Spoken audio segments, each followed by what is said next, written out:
Welcome to Burlap Teachers. Enjoy the video.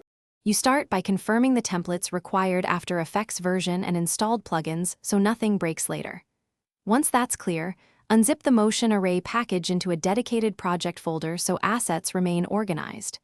Next, open After Effects and import the EP or the template folder.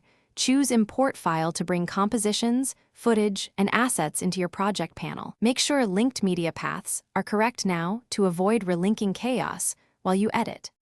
Once the template is in your project, open the main composition and scan pre-comps for placeholders and control layers so you know where to change things. Replace placeholder media with replace footage or drag your assets into the timeline, making sure to maintain aspect ratio and frame rate. Then, use the Essential Graphics panel and effect controls to tweak colors, timing, and type.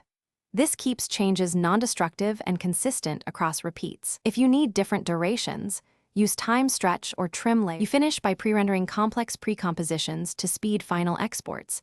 Then add the master comp to the render queue or send to Adobe Media Encoder for flexible formats.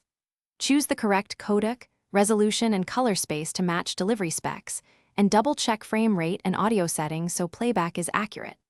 If you hit errors, first verify missing plugins, fonts, or broken media links. Relink assets and install required plugins. Remember, clearing the disk cache and purging memory often resolves odd rendering issues. Thanks for watching. Consider subscribing if this video helped you.